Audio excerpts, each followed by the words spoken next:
ಶ್ರೀಮಂತಿಕೆ, ಸಮೃದ್ಧಿ ಮತ್ತು ಅಡೆತಡೆಗಳನ್ನು ನಿವಾರಿಸುವ ದೇವರೆಂದು ಪೂಜಿಸಲ್ಪಡುತ್ತಾರೆ. ಇವರನ್ನು ಸಾಮಾನ್ಯವಾಗಿ ಯಾವುದೇ ಶುಭ ಕಾರ್ಯದ ಆರಂಭದಲ್ಲಿ ಗಣೇಶನನ್ನು ಪೂಜಿಸುತ್ತಾರೆ. ಮೊದಲ ಪೂಜೆಯಾಗಿ ನಿರ್ವಿಘ್ನತೆಗಾಗಿ ಪ್ರಾರ್ಥಿಸಲಾಗುತ್ತದೆ.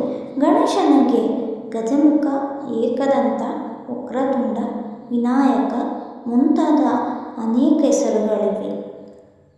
ಇವು ಅವರ ವಿವಿಧ ಗುಣಗಳಿಂದ ಸೂಚಿಸುತ್ತಾರೆ ಅಥವಾ ಹೇಳುತ್ತಾರೆ.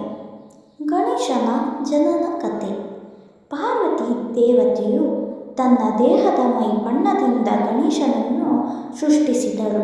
ನಂತರ ಶಿವನ ಕೋಪಕ್ಕೆ ಒಳಗಾಗಿ ಗಣೇಶನ ತಲೆಯನ್ನು ಕತ್ತರಿಸುತ್ತಾರೆ. ಪಾರ್ವತಿಯ ದುಃಖವನ್ನು ನೋಡಿದ ಶಿವನು ಮರಿ ಆನೆಯ ತಲೆಯನ್ನು ಕತ್ತರಿಸಿ ಗಣೇಶನ ಶರೀರಕ್ಕೆ ಅಂಟಿಸಿದರು. ಇದರಿಂದ ಗಣೇಶನ ಆನೆ ತಲೆಯ ರೂಪ ಪಡೆದರು. ಪೂಜೆ ಮತ್ತು ಮಹತ್ವ. ಗಣೇಶನನ್ನು ವಿಘ್ನ ವಿನಾಶಕ ಅಂದರೆ ಅಡೆತಡೆಗಳನ್ನು ನಿವಾರಿಸುವವರು ಎಂದು ಹೇಳಲಾಗಿದೆ.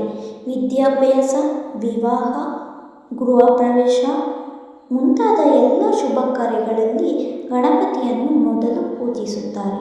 ಸಮುದಾಯದ ಸ್ಥಳಗಳಲ್ಲಿ ಗಣೇಶನ ಚತುರ್ಥಿಯನ್ನು ದೊಡ್ಡ ಸಾರ್ವಜನಿಕ ಪ್ರದರ್ಶನವಾಗಿ ಆಚರಿಸಲಾಗುತ್ತದೆ.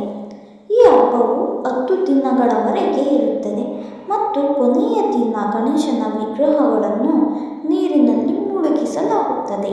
ಗಣೇಶನ ವಾಹನ ಇಲಿ ಅಥವಾ ಮೂಷಿಕ. ಇದು ವಿವೇಕ ಮತ್ತು ಬುದ್ಧಿವಂತಿಕೆಯನ್ನು ಪ್ರತಿನಿಧಿಸುತ್ತದೆ. ಗಣೇಶನಿಗೆ ಸಿದ್ಧಿ, ಬುದ್ಧಿ, ರಿದ್ಧಿ ಎಂಬ ಪತ್ನಿಯರಿದ್ದಾರೆ ಎಂದು ಪುರಾಣಗಳು ಹೇಳುತ್ತವೆ. ಗಜಮುಖ, ಏಕದಂತ, ವಕ್ರತುಂಡ, ಲಂಬೋದರ ಮುಂತಾದ ಹೆಸರುಗಳು ಗಣೇಶನ ವಿಶಿಷ್ಟ ಲಕ್ಷಣಗಳು.